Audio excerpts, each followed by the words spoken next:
굿모닝. 오늘도 주님 안에서 참 즐겁고 기쁜 하루의 시작입니다. 주님의 사랑하는 성도님들 심령에 충만하기를 소망합니다. 오늘 하나님 말씀은요, 출애굽기 10장 1절에서 11절입니다.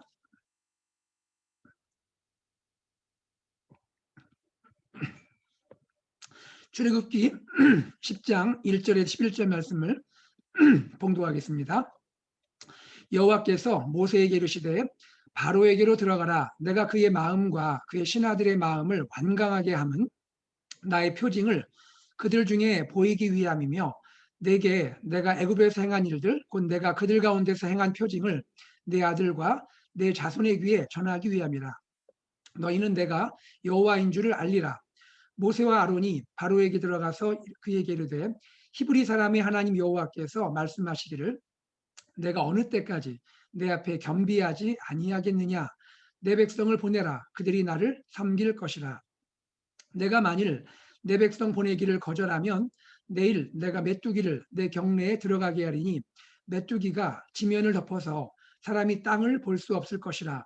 메뚜기가 내게 남은 그것 곧 우박을 면하고 남은 것을 먹으며 너희를 위하여 들에서 자라나는 모든 나무를 먹을 것이며 또 내 집들과 내 모든 신하의 집들과 모든 애굽의 사람들의 집들에 가득하리니 이는 내 아버지와 내 조상이 이 땅에 있었던 그날로부터 오늘까지 보지 못하였던 것이리라 하셨다 하고 돌이켜 바로에게서 나오니 바로의 신하들이 그에게 말하되 어느 때까지 이 사람이 우리의 함정이 되리이까.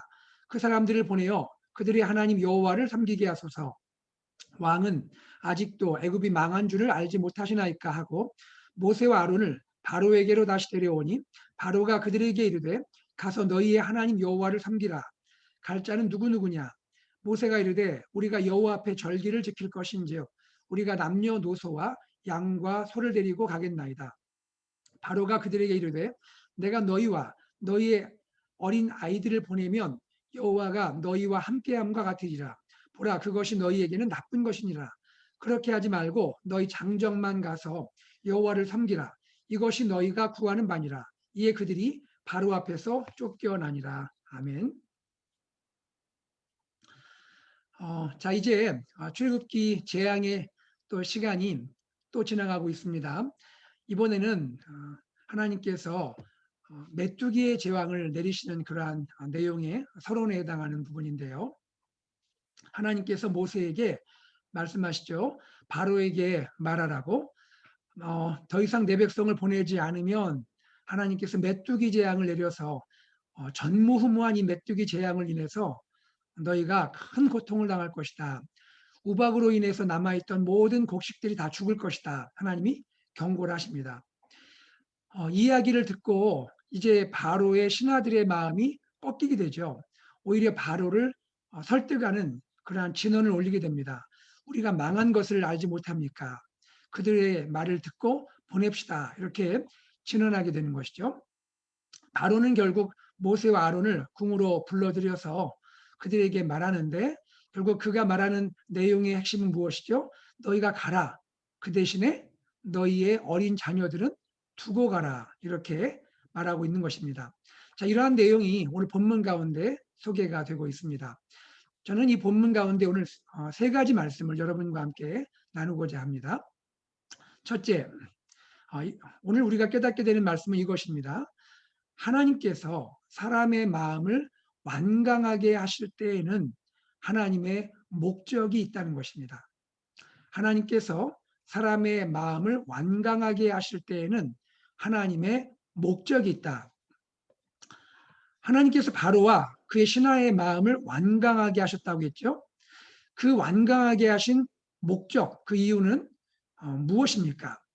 그 목적이 있는데요. 그것이 세 가지로 표현되고 있습니다. 1절에 보시면 또 1절과 2절에 보시면 그 내용이 나오는데요. 첫 번째로 그 목적은 하나님의 표징을 보이기 위함이라고 말씀합니다. 1절 하반부죠. 바로의 마음을 또 바로의 신하들의 마음을 완강하게 함은 나의 표징을 그들 중에 보이기 위함이다. 자, 무슨 뜻입니까? 바로의 완악한 마음의 크기를 능가하는 바로의 완악한 마음의 크기와 비교할 수 없는 하나님의 절대적인 전능함을 보이기 위함이라는 것이죠. 즉 하나님께서 바로와 그의 신하들의 마음을 완강하게 한 것은요, 하나님께서 이들이 결국 하나님이 누구이신지를 알게 하기 위함이다라고 말씀하고 있는 것입니다. 자, 두 번째입니다. 하나님께서 왜 바로와 그의 신하들의 마음을 완강하게 하셨을까요? 그것은 하나님의 하신 일들을 이스라엘 자녀들과 이스라엘 다음 세대에게 전수하기 위함이라고 말씀하고 있습니다. 그것이 2절에 나오죠. 내가 애굽에서 행한 일들, 곧 내가 그들 가운데서 행한 표징을 내 아들과 내 자손의 귀에 전하기 위함이라. 무슨 뜻입니까? 하나님께서 바로와 그의 신하들의 마음을 완강하게 한 것은 결국 그로 인해 하나님이 표징을 행하실 것이고, 그것은 결과적으로 너희의 자녀들 그리고 이스라엘의 다음 세대의 신앙교육을 위해서 한 것이라고 말씀하고 있는 것입니다. 여기에서 우리는 무엇을 보게 되냐면요, 하나님은 항상 우리 자녀들과 우리 믿음의 다음 세대를 마음에 품고 계신다는 것입니다. 하나님은 우리뿐만 아니라 우리의 자녀들, 우리의 다음 세대들의 믿음, 그 믿음을 하나님은 항상 생각하고 계신다는 것입니다. 세 번째입니다. 하나님께서 바로와 그의 신하들의 마음을 완강하게 하신 그 목적은 무엇인가? 이유는 무엇인가? 그것은 하나님께서 사랑하는 이스라엘로 하여금 하나님을 알게 하기 위함이다. 2절에 나오죠. 마지막에 너희는 내가 여호와인 줄을 알리라. 이 모든 완악함, 그로 인한 하나님의 재앙들을 통해서 이 가운데 역사하시는 하나님, 구원자 하나님, 하나님이 누구이신지, 그 하나님이 누구이신지를 이스라엘 백성들이 알게 하고자 하십니다라고 말씀하고 있습니다. 다시 말하면 하나님이 바로와 그의 신하들의 마음을 완악하게 한 것은 결과적으로는 누구를 위함이냐? 하나님의 자녀들, 즉 하나님을 믿고 하나님을 섬기는 우리 자신을 위함이다 하는 것입니다. 여러분, 이 점에서 우리는 무엇을 깨닫게 되냐면요, 때로 우리가 살아가면서 우리가 상대하는 누군가에게, 우리가 또 관여하고 있는 그 누군가에 대해서 이런 마음을 느낄 수 있죠. 그의 마음이 완강합니다. 그의 마음이 완악해짐을 느낍니다. 왜 그럴까요? 그 누군가의 마음이 완강해지고 완악해지는 그 이유가 무엇일까? 때로는 그 일로 인해서 우리 마음이 낙심이 되고 좌절이 될 때가 있습니다. 우리가 마음이 힘들 때가 있죠.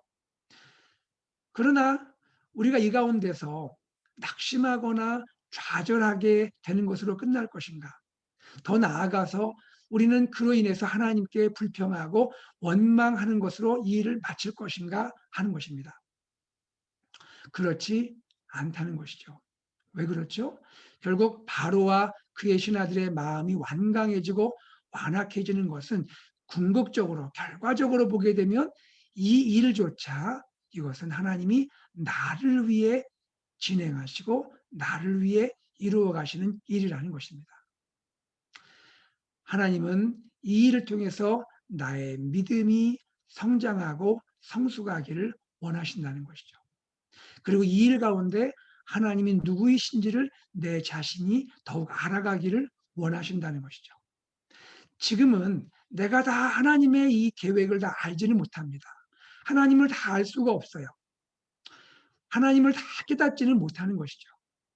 그러나 그럼에도 불구하고 우리가 마음에 품어야 할 중요한 생각은 무엇입니까?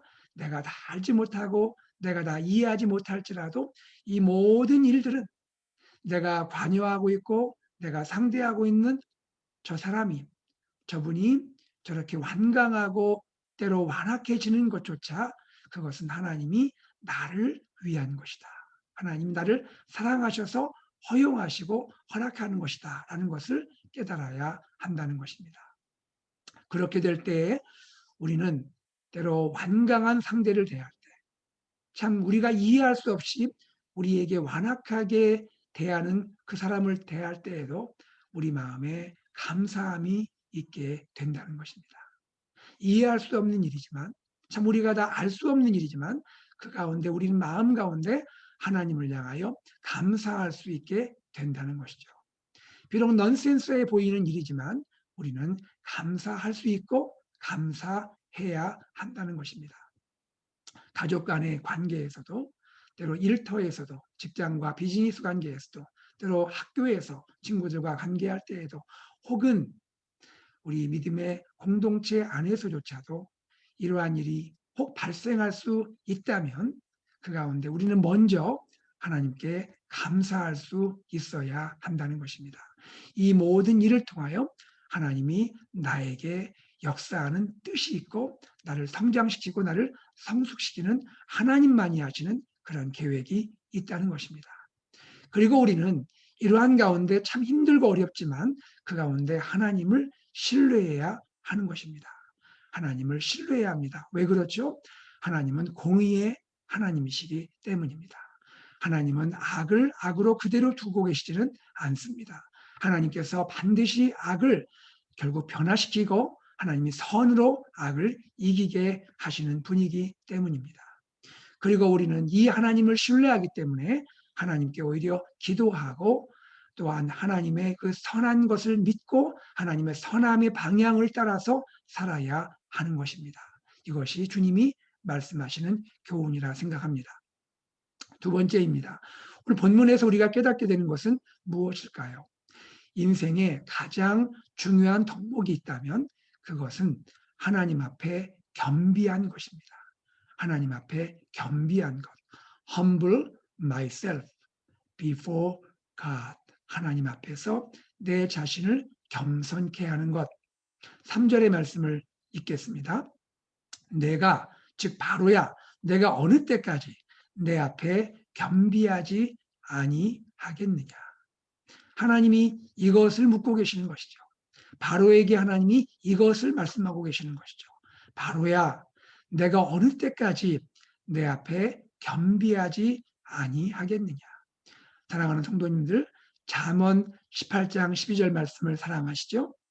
사람의 마음의 교만은 멸망의 선봉이요 겸손은 존귀의 길잡이니라. 예전에는 앞잡이니라 그랬는데 지금은 길잡이니라 이렇게 번역하고 있네요. 사랑하는 여러분, 우리는 알고 있죠? 또 우리는 이미 배웠습니다. 우리는 날마다 말씀 묵상하고 있습니다. 하나님이 가장 싫어하는 것이 무엇입니까? 마음의 교만입니다. 교만한 것을 하나님은 너무너무 싫어하세요. 그러나 반대로 하나님 앞에 겸손한 자, 참 삶이 어렵고 참 여러 가지 역경과 시련이 많이 있겠지만 그러나 그 마음이 하나님께 겸손한 자, 하나님이 얼마나 기뻐하시고 얼마나 사랑하시는지 몰라요. 하나님은 결국 그 겸손을 인정하시고요. 겸손이 존귀의 길잡이라고 말씀하십니다. 겸손한 자, 하나님은 하나님의 때에 귀하게 세우십니다. 그리고 그를 귀하게 사용하십니다. 여러분 보세요. 교만한 바로 결국 어떻게 됩니까? 그가 이집트의 신적인 존재라고 그렇게 자기를 높이고 자기 일을 드러냈지만 결국 패망의 길을 걷게 되는 것이죠. 교만하여서 패망한 인생의 모델로 지금까지 우리가 기억하는 불행한 사람이 되고 있는 것입니다. 그러나 겸손한 사람은 어떻습니까? 하나님이 존귀하게 세우시고 높이시고 사용하십니다. 우리는 요셉을 알고 있죠. 여러분, 요셉 얼마나 어려운 가운데 지냅니까? 그는 결국 보디발의 집에 노예로 팔려가고 거기에서도 감옥에 억울하게 갇히는 일을 당하지만 그가 하나님 앞에 서고 호람대오의 삶, 하나님을 항상 의식하고 하나님 앞에 겸비한 삶을 살 때에 그의 때가 아닌 하나님의 때에 그를 높이 세우시고 그를 통하여 하나님 영광 받으시고 많은 사람을 구원하는 일에 쓰임받게 하시지를 않습니까? 여러분, 우리는 하나님 앞에 겸비한 삶을 살아야 할 줄로 믿습니다. 우리가 참 존경하는 초대 기독교의 교부인 어거스틴, 여러분 어거스틴을 기억하시죠? 한 번은 사람들이 어거스틴에게 묻습니다. 존경하는 어거스틴이요, 우리 기독교의 첫 번째 덕목은 무엇입니까? 그때 어거스틴이 답을 하죠. 그것은 겸손입니다. 어거스틴이요. 그러면 두 번째 덕목은 무엇입니까? 그것은 겸손입니다. 어거스틴이요. 세 번째 덕목은 무엇인지 우리에게 가르쳐 주십시오. 그것은 겸손입니다. 어거스틴은 첫째도, 둘째도, 그리고 셋째도, 즉 그리스도인의 삶의 모든 것의 가장 중요한 덕목은 무엇이라 말합니까? 겸손이라고 말하고 있습니다. 하나님 앞에 겸손한 것, 이것이 하나님이 귀히 여기시는 겁니다. 여러분, 중요한 것은 이것인 것 같아요. 지금, 오늘 이 시간 내가 하나님 앞에 겸손한가 하는 것입니다. 우리는 한때 하나님께 다 겸손했습니다. 겸손하지 않은 그리스도인이 누가 있겠습니까? 중요한 것은 오늘 바로 이 시간, 지금 내가 하나님께 겸손한가 하는 것 아니겠습니까? 겸손은요, 또한 부분적 겸손이면 안 됩니다. 여러분, 부분적 겸손이란 것은 없어요. 반쪽짜리 겸손, 그게 말만 있지 그런 것이 어디 있습니까? 반쪽짜리 겸손은 겸손이 아닌 거예요. 겸손은 온전한 겸손이어야 합니다. 바로의 행동을 보십시오. 그래, 내가 너희들을 보내겠다. 하나님 말씀대로 너희들 보내겠다. 그런데 어린아이는 두고 가지 말라. 여러분, 이것이 겸손에서 나온 그러한 순종입니까? 그러한 행동입니까? 그렇지 않죠. 이것은 반쪽짜리 겸손도 아니에요. 이것은 온전하지 않은 겸손이에요. 그것은 사실은 겸손한 것이 아니에요. 겸손해 보였지만 겸손한 것이 아닙니다. 거기에서 나오는 순종도 겸손한 순종이 아니라는 거예요. 사랑하는 여러분, 우리는 하나님 앞에 참된 겸손, 온전한 겸손을 우리가 회복하고 그 겸손 가운데 살아가기를 간절히 소망합니다. 세 번째입니다. 하나님은 본문 가운데 우리에게 깨닫게 하시는 것이 무엇일까요? 바로의 거짓 축복에 속지 말라는 것입니다. 참 이것이 중요한 것 같아요. 바로의 거짓 축복에 속지 말라는 것입니다. 여러분 10절 말씀을 한번 읽겠습니다. 바로가 그들에게 이르되 내가 너희와 너희의 어린 자녀들을 보내면 여호와가 너희와 함께함과 같으니라. 보라, 그것이 너희에게는 나쁜 것이니라. 여러분 이 10절 말씀이 우리가 해석하기가 조금 그 어려운 부분이 있어요. 이것이 무슨 뜻인지 바로 들어오지 않습니다.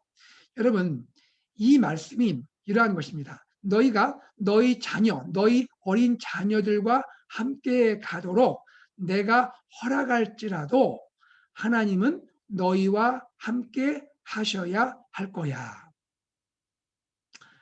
다시 한 말씀드릴게요. 너희가 너희 자녀, 너희 어린 자녀들과 함께 갈 수 있도록 내가 허락할지라도 하나님은 너희와 함께 하셔야 할 거야. 여러분, 그 New Living English 버전 여기에 보면 바로 이런 식으로 번역이 되어 있는 거예요. 자, 무슨 이야기입니까? 이것은 바로가 이스라엘 백성을 향하여 모세와 아론을 향하여 축복하는 것 같은 형식을 취하고 있어요. 내가 너희가 너희 자녀들과 함께 갈 수 있도록 허용을 할 거야. 나는 그렇게 너희를 축복할 거야. 나는 너희를 그렇게 관대하게 대할 거야. 내가 너희를 그렇게 관대하게 대하고 축복할지라도 너희가 믿는 하나님도 너희를 향하여 그렇게 관대하게 대해야 할 거야. 너희와 함께할 필요가 있을 거야.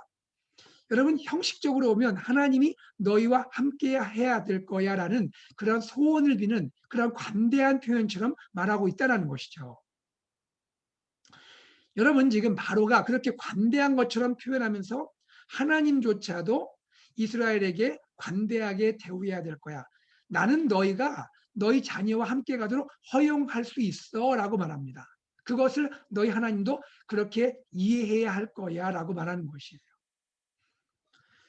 자, 여러분 여기에서 지금 우리가 생각할 부분이 있습니다. 여러분 바로가 마음 가운데 정말로 이스라엘 자녀들을 어린 자녀들을 데려가도록 그렇게 관대하게 허용하고 싶은 마음이 있을까요? 여러분 바로의 마음에 이스라엘 백성 보내는 것도 정말 어찌할 수 없이 할 수 없이 보내고 있는데 자녀들을 보내는 것을 이렇게 관대한 마음으로 가도록 축복하는 듯이 이렇게 보내고 싶은 마음이 바로에게 있을까요? No. 바로에게 그런 마음 없습니다, 여러분. 그런 마음 없어요. 그런데 교묘하게 말을 바꿔가면서 그렇게 자기가 관대한 것처럼 대우하는 것처럼 말하고 있는 것이죠. 하나님조차도 나의 관대한 것처럼 이스라엘을 대해야 하는 것처럼 말하고 있는 것이란 말이에요. 여러분, 바로는요 얼마나 교묘한지 몰라요. 얼마나 악한지 몰라요. 바로는요 사실은 그거 원치 않아요. 그런데도 그렇게 말하고 있는 듯해요. 여러분, 바로는 알고 있어요. 부모들의 이 마음, 부모들의 심리를 알고 있습니다.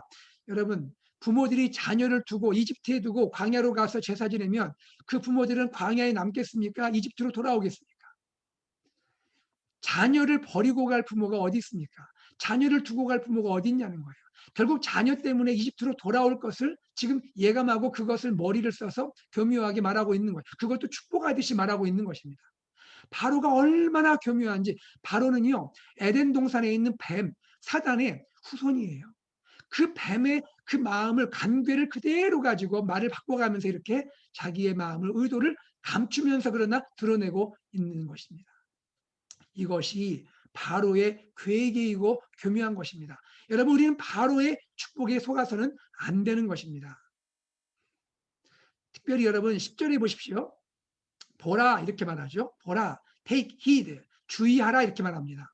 여러분, 지금 바로가 모세와 아론에게 주의하라 이렇게 말할 상황입니까? 바로가 지금 모세와 아론에게 주의해라 이렇게 말할 그런 상황이냐고요. 아니죠. 주의할 자는 누굽니까? 바로 자신 아닙니까? 그런데 바로는 보십시오. 교묘하게 말을 바꿔가면서 이렇게 모든 것을 자기 의도를 가지고 바꿔가는 것을 볼 수 있는 것이죠. 너희 모세와 아론이 품고 있는 계획은 너희에게 나쁜 것이라 이렇게 말합니다. 너희에게 나쁜 것이라, 좋지 않은 것이라. 너희 생각하는 것은 좋지 않다. 너희가 자녀들을 데려가려고 하는 것은 좋지 않다. 왜 그럴까요? 그 이유가 무엇일까요? 저는 이렇게 묵상이 되었습니다. 그것은 이렇게 아마 말하고자 하는 것이 아닌가 싶습니다. 너희 이스라엘 사람들이 자녀를 데려간다면 너희뿐 아니라 너희 자녀들도 광야의 거친 길을 걸어가야지 않겠어? 광야의 험한 길을 너희 자녀들도 걸어야 하지 않겠어? 너희 자녀들도 너희와 함께 고생하는 그 길을 걸어가야지 않겠어? 그것이 자녀를 위한 것일까? 그것이 자녀를 정말 사랑하는 것일까? 잘 생각해봐. 주의해봐. 그것은 너희에게 좋은 것이 아니지 않니? 이렇게 말하고 있는 것이죠. 너희 자녀들은 이집트에 두고 너희만 가는 것이 너희 부모된 너희의 도리가 아닐까? 그것이 너희에게 좋은 거 아닐까? 이렇게 말하지 않을까? 제가 묵상이 되었습니다.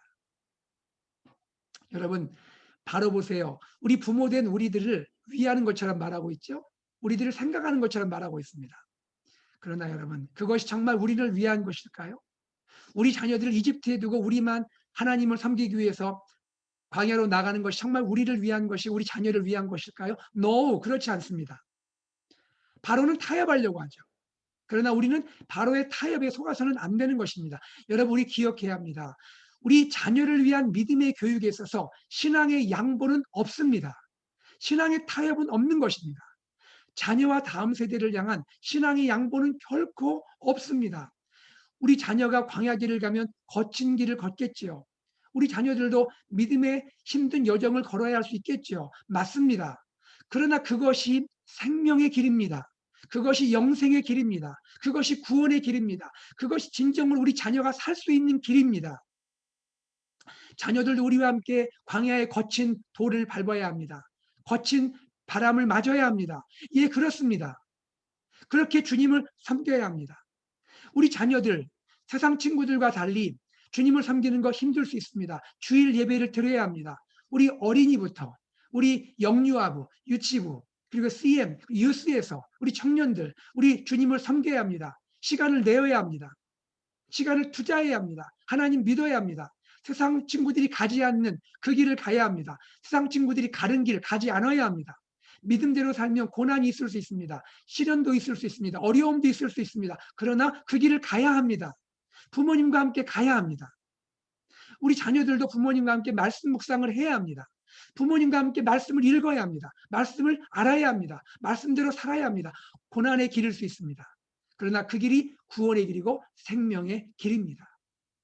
여러분 생각해 보십시오. 이집트의 자녀들을 두면 우리 자녀들이 편안할 수 있습니다. 그렇죠. 편안할 수 있습니다. 그런데 그것이 생명의 길입니까? 이집트에 우리 자녀들을 두면 그것이 정말 자녀를 위한 길입니까? 그곳은 하나님의 재앙이 있는 곳이고 그곳은 하나님의 심판이 있는 곳입니다. 그리고 이집트의 삶은 결국 종의 삶인 것입니다. 노예의 삶인 것입니다. 세상의 가치를 따라가는 노예의 삶인 것입니다. 하나님의 자녀의 삶이 아닙니다. 하나님의 축복의 종의 삶이 아닙니다. 그것은 하나님이 미워하시는 그러한 종의 삶의 길인 것입니다. 우리 자녀들도 우리와 함께 광야로 나가야 합니다. 그리고 하나님의 언약 백성으로 살아야 합니다. 이것이 하나님 우리에게 말씀하는 것이 아닌가 하는 것이죠. 그러나 바로는요, 사단은 우리를 교묘하게 속이고 있는 것입니다. 바로가 우리에게 주의하라. 그것이 너에게 좋지 않을 수 있다 말하게 되는 것이죠. 우리는 속아서는 안 됩니다. 주의할 자는 바로입니다. 주의할 자는 바로입니다. 하나님은 우리 자녀들과 함께 우리가 광야길로 나가기를 원하고 계시는 것입니다. 사랑하는 여러분, 우리가 진정으로 자녀를 사랑하지 않습니까? 우리가 진정으로 다음 세대를 사랑하지 않습니까? 우리가 너무너무 사랑하지 않습니까? 내 생명보다 귀하지 않습니까? 우리 다음 세대가 우리보다 더 귀하지 않습니까? 그렇다면 우리는 결단해야 합니다. 자녀를 편하게 두어서는 안 됩니다. 자녀를 이 땅 가운데 이 가치관을 따라 편하게 살도록 허용해서는 안 됩니다. 자녀를 위해 눈물로 기도해야 합니다. 다음 세대를 위해 정말로 안타까운 마음으로 하나님께 엎드려야 합니다. 다음 세대가 우리와 함께 믿음의 길을 걷도록 인도해야 합니다. 다음 세대가 말씀 묵상을 하도록 우리는 인도해야 하는 것입니다. 이것이 하나님께서 우리에게 원하시는 것이 아니지 않겠냐 하는 것입니다. 사랑하는 여러분, 우리가 사랑하는 자녀를 위해서 다음 세대를 위해서 눈물로 기도하며 말씀으로 인도하는 우리 믿음의 공동체 AKPC 공동체가 되기 바라고 우리 가정이 되기를 간절히 소망합니다. 말씀을 정리하겠습니다. 첫째, 하나님께서 우리가 관계하고 우리가 관여하고 우리가 상대하는 그 누군가의 마음이 하나님을 향하여 또한 사람을 향하여 완강해지고 완악해질 때는 목적이 있다는 것입니다. 그리고 그 목적 가운데는 나를 사랑하시는 하나님이 내가 다 이해하지 못하고 알지 못할지라도 나를 사랑하시는 하나님이 나를 위하여 그 일을 허용하신다는 것입니다. 우리는 감사해야 되고 하나님의 뜻에 오히려 우리가 순종하는 우리가 되어야 할 줄로 믿습니다. 두 번째는 무엇입니까? 인생의 가장 중요한 덕목, 우리 그리스도인의 가장 중요한 덕목은 무엇일까요? 하나님 앞에 겸손하게 사는 것입니다. 하나님 앞에 겸비한 삶을 사는 것입니다. 마지막으로 우리는 바로의 거짓 축복, 세상의 거짓 축복에 속아서는 안 되는 것입니다. 우리 사랑하는 자녀들, 특별히 우리 사랑하는 다음 세대가 믿음의 고난의 길이지만 믿음은 참 어렵고 힘들 수 있지만 그러나 애굽의 편안한 삶에 빠지지 않고 세상의 헛된 가치관에 속지 않고 우리 부모님과 함께 주님의 길을 걸어야 합니다. 광야로 나가야 합니다. 벗어나야 합니다. 그곳에서 언약 백성으로 살아야 합니다. 우리 부모는 자녀를 위해 눈물로 기도하고 말씀으로 묵상하는 길로 인도해야 하는 것입니다. 우리 교회가 지금 말씀 묵상으로 나아가고 있습니다. 우리 부모님뿐 아니라 자녀들이 다음 세대들이 어린 자녀들이 우리 청소년들이 청년들이 함께 말씀 묵상하면서 매일 주님과 함께 말씀 묵상하며 주님과 함께 산책하며 주님과 함께 이 길을 걸어가도록 우리는 함께 기도해야 할 줄로 믿습니다. 그것이 진정으로 자녀를 사랑하는 것이고 진정으로 다음 세대를 사랑하는 길인 줄로 믿습니다. 이러한 모습이 우리 AKPC 안에 우리 목장 안에 가정 안에 충만하기를 간절히 소망합니다. 함께 기도하겠습니다. 사랑하는 주님 감사합니다. 오늘 말씀을 통하여 우리에게 말씀하신 주님 찬양합니다. 고맙습니다. 주님, 우리가 때로 대하는 누군가가 하나님과 사람 앞에 또 나를 향하여 완강하고 완악하게 대할 때에 우리 마음이 힘들고 어렵고 참 답답하고 고통스럽지만 우리가 하나님 낙심하고 좌절하거나 하나님께 불평하거나 원망하지 않게 하시고 하나님께서 나를 위한 하나님의 계획임을 알고 오히려 감사하며 하나님의 선함을 신뢰하고 하나님의 선함을 따라 살 수 있도록 축복하여 주시옵소서. 하나님 아버지, 그리스도인의 가장 중요한 덕목은 하나님 앞에서 겸비하고 겸손한 것임을 깨달았습니다. 겸손한 사람으로 살게 하여 주시옵소서. 세상을 살아갈 때에 바로의 거짓 축복, 세상의 거짓 축복에 속지 않게 하여 주시옵소서. 우리 사랑하는 자녀들, 우리 사랑하는 다음 세대들이 믿음 안에 그 길을 걸어가도록 하여 주시고 세상과 이 하나님의 이집트의 거짓된 가치관과 이러한 비전에 속지 않게 하시고 하나님 아버지 주님을 따라 믿음의 길을 걸어가며 광야 길을 걸어가며 하나님 그 길이 힘들고 어려울지라도 부모님과 함께 말씀 묵상하며 또한 아버지 하나님이여 그 믿음의 길을 걸어갈 수 있도록 세상과 타협하지 않고 주님의 이 길을 온전히 걸어갈 수 있도록 사랑하는 우리 자녀들, 사랑하는 우리 다음 세대를 축복하시고 은혜 베풀어 주시옵소서. 우리 AKPC가 말씀 묵상으로 나아가고 있습니다. 우리 어른들뿐 아니라 나 자신뿐 아니라 사랑하는 우리 모든 다음 세대와 자녀들이 함께 말씀 묵상의 길을 걸어가도록 주님 축복하여 주시옵소서. 감사드리며 우리 주 예수 그리스도 이름으로 간절히 기도드리옵나이다. 아멘. 우리가 시간 함께 기도 제목 가지고 기도하겠습니다. 하나님, 우리가 오늘 하루 살아갈 때 하나님 완악한 사람 또 완강한 그러한 분들을 대할 때 내 마음이 오히려 감사하고 주님을 신뢰하고 하나님 아버지 믿음의 선한 길을 걷게 하여 주옵소서. 하나님 앞에 겸손하게 하소서. 바로의 세상의 거짓 축복에 빠지지 않고 우리 사랑하는 자녀와 다음 세대를 믿음으로 인도하게 하여 주시옵소서. 우리 말씀 기억하며 기도하시고요. 또한 두 번째는 우리 교회를 위해 기도하실 때 하나님 아버지 말씀 제자 미셔널 공동체 비전으로 나아가게 하시고 예수님과 산책하는 우리 공동체가 되게 하시고 우리 리더십을 축복하셔서 우리 목회자와 장로님들, 집사님들, 권사님들, 섬기시는 교사분들 또 작년 성경부의 모든 교사분들 하나님 그리고 다음 세대 지도하는 모든 교사분들 그리고 우리 목자와 목녀 하나님 모든 섬기는 분들 위원회와 부서에 섬기는 분들 축복하시되 성령 충만하게 하시고 말씀으로 충만하게 하여 주시옵소서. 하나님 우리 사랑하는 김하철 목사님 또 연약한 모든 환우들 주님의 특별하신 도우심을 구하는 우리 사랑하는 환우분들 자녀들 주여 피 묻은 손으로 안수하시고 고치시고 깨끗게 하시고 일으켜 주시옵소서.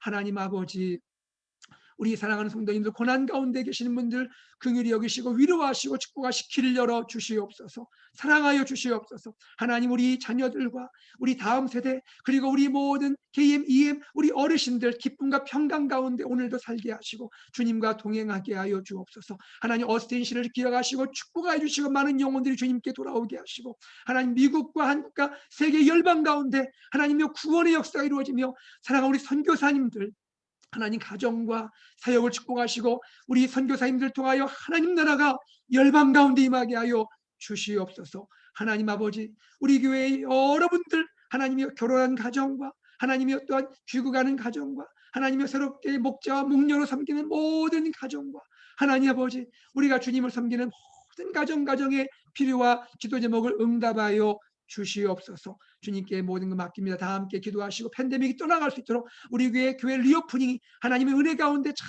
진행될 수 있도록 함께 기도하시기 바랍니다. 기도하고 일상으로 나아가겠습니다.